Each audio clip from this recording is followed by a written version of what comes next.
اعوذ باللہ من الشیطان الرجیم بسم اللہ الرحمن الرحیم قال اللہ تعالی فی القرآن العظیم وَذَرُوا ظَاهِرَ الْإِثْمِ وَبَاطِنَهُ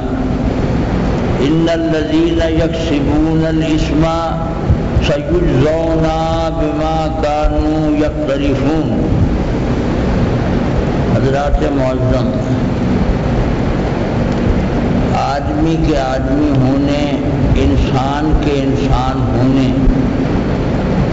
کی اولین بلند ترین مرکزی معنویت اور حیثیت کی بات انسان کو صاحب اختیار بنایا جانا۔ علم اور عمل دونوں سطحیں انسانی وجود کی، دونوں سطحوں پر انسان کو جتنا جیسا اختیار دیا گیا ہے، یہ سوچ اختیار کرے وہ سوچ اختیار کرے،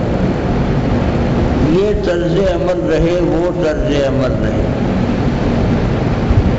اس نظریے اور نقطۂ نظر اور موقف کی نمائندگی کرے یا اس نظریے اور موقف کی نمائندگی کرے، یہ رویہ اور کردار اختیار کرے وہ رویہ اور کردار اختیار کرے۔ ایک سطح کی آزادی انسان کو دی گئی۔ اب آزادی اور اختیار کا لفظ انسانی ذات اور شخصیت کو پہچاننے کا اولین اور مرکزی حیثیت اور اہمیت اور معنویت کا لفظ ہوا۔ انسان کے سارے مسائل انسانی اختیار اور آزادی کے حدود کے مسائل۔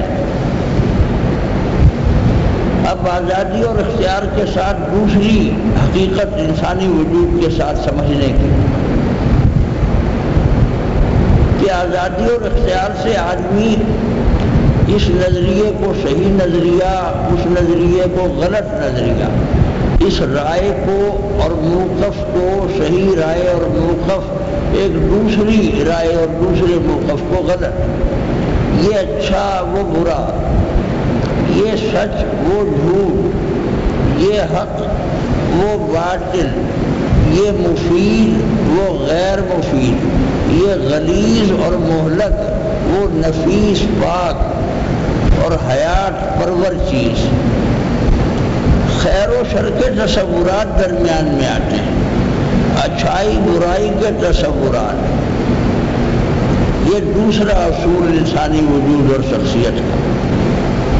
تیسرا اصول کہ جس چیز کو آدمی اچھائی یا سچائی کہے گا، اسے صحیح کہے گا،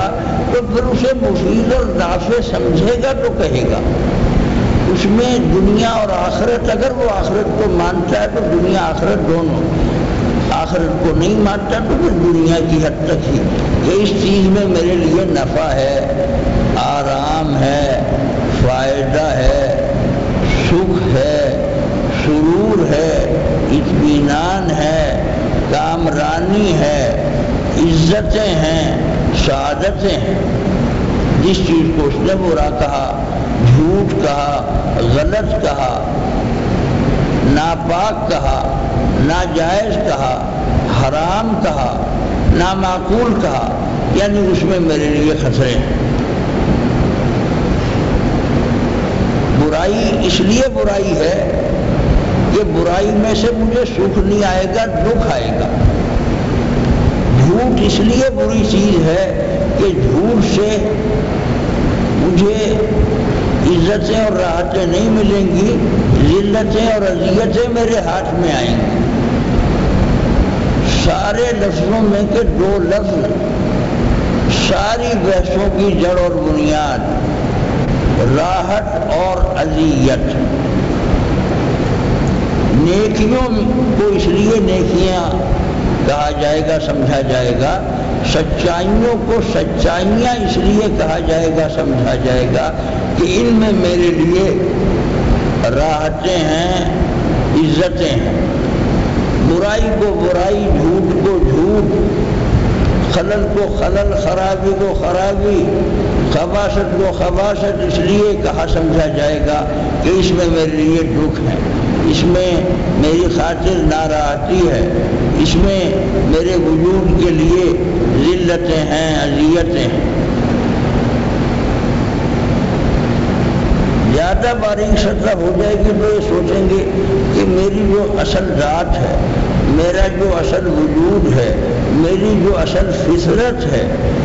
میرے وجود اور میری فطرت کا جو اصل تقاضا ہے، ان تقاضوں کے مطابق اگر میری سوچ ہو جائے تو وہ اچھی سوچ،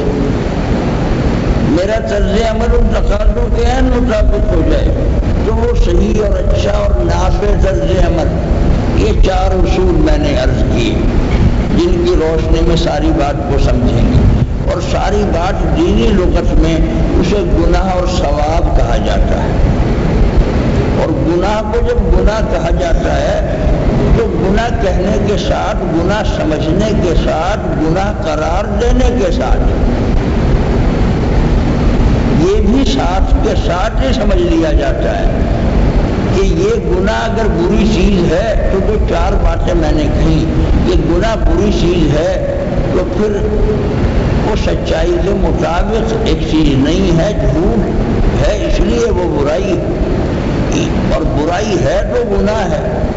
اور پھر اس میں نفع نہیں ہے، پھر اس میں نقصان ہے، پھر اس میں غلاظتیں اور ہلاکتیں ہیں، نفاستیں اور لطافتیں نہیں ہیں، پاکیزگیوں کی بات نہیں ہے، شرافتوں کی بات نہیں ہے۔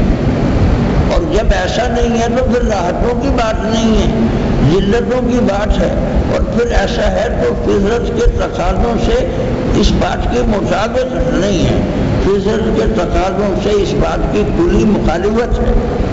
کھلا ہوا تضاد ہے۔ یہ ساری بات لفظ گناہ کے ساتھ وابستہ ہوگی تو لفظ گناہ کے لفظ گناہ ہونے کا صحیح مفہوم معلوم ہوگا۔ گناہ کے مقابل ثواب کہیں،